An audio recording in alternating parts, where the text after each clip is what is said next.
Pakinggan mo ngayon ang audiobook ng Aklat ni Judas, isang maikling sulat ngunit puno ng kagyat na babala at katotohanan. Isinulat upang balaan ang mga mananampalataya laban sa mga huwad na guro at katiwalian sa mga huling araw. Tayo'y tinatawag ni Judas na ipaglaban ang pananampalataya na may tapang, kaunawaan at kabanalan. Ihanda mo ang iyong puso. Bawat salita ay isang tawag, isang babala, isang daing para sa katapatan hanggang wakas. Aklat ni Judas, Kabanata 1. Si Judas, alipin ni Hesukristo at kapatid ni Santiago, sa mga tinawag, minamahal ng Diyos Ama at iningatan kay Hesukristo, na idagdag nawa sa inyo ang awa, kapayapaan at pag-ibig. Mga minamahal, habang ako'y masigasig na sumulat sa inyo tungkol sa ating karaniwang kaligtasan, ako'y napilitan na sumulat upang himukin kayo na ipaglaban ang pananampalataya na minsan at magpakailanman ay ipinagkaloob sa mga banal. Sapagkat may ilang taong palihim na pumasok, na noon pa'y itinalaga na sa hatol na ito, masasamang tao na ginagawang lisensya sa kalaswaan ang biyaya ng ating Diyos. At itinatanggi ang ating tanging Panginoon at tagapagligtas, si Hesukristo. Ibig ko kayong paalalahanan, bagamat alam na ninyo ito, na ang Panginoon, matapos iligtas ang bayan mula sa lupain ng Ehipto, ay nilipol ang mga hindi sumampalataya.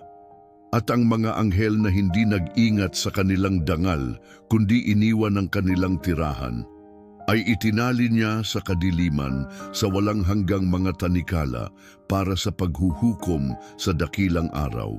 Tulad ng Sodoma at Gomora at mga kalapit lungsod na nagpakasasa rin sa pakikiapid at paghabol sa ibang laman, sila iginawang halimbawa ng kaparusahan ng walang hanggang apoy.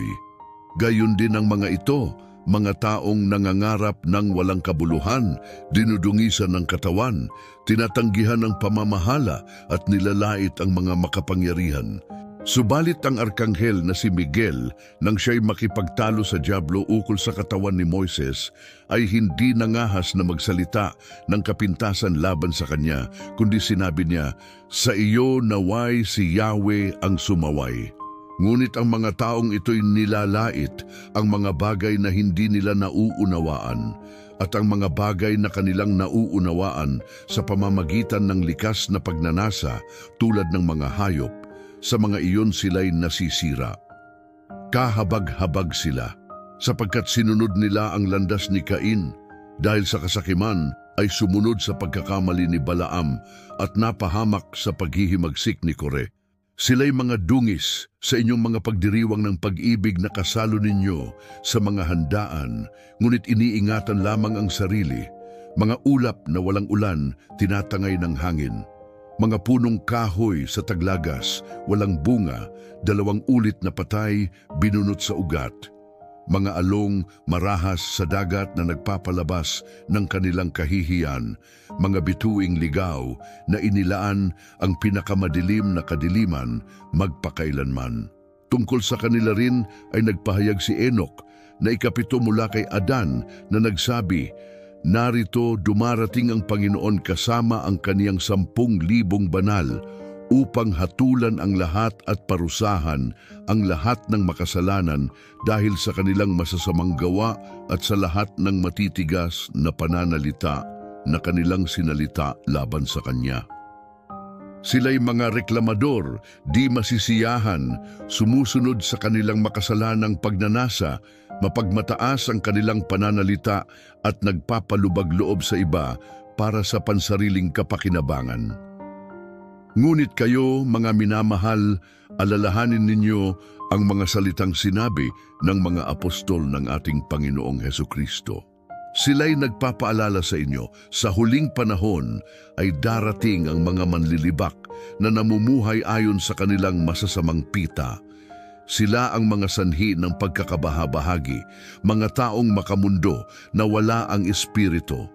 Ngunit kayo, mga minamahal, patuloy ninyong itayo ang inyong sarili sa inyong kabanal-banalang pananampalataya, manalangin sa Espiritu Santo, Panatilihin ninyo ang inyong sarili sa pag-ibig ng Diyos habang naghihintay sa habag ng ating Panginoong Hesukristo para sa buhay na walang hanggan. Maawa kayo sa mga nag-aalinlangan. Iligtas ninyo ang iba sa pamamagitan ng pag-aagaw sa kanila mula sa apoy. Sa iba na may mahabag kayo ng may takot, kinasusuklaman pati ang kasuutang na dungisan ng laman. Ngayon, sa Kaniya na makapangyarihang mag-ingat sa inyo upang huwag kayong mabuwal at makapaghaharap sa inyo na walang kapintasan at may malaking kagalakan sa harap ng Kaniyang kaluwalhatian, sa tanging Diyos na ating tagapagligtas, sa pamamagitan ni Hesukristo na ating Panginoon, ang kaluwalhatian, kamahalan, kapangyarihan at kapamahalaan bago pa nagsimula ang panahon, ngayon at magpakailanman. Amen.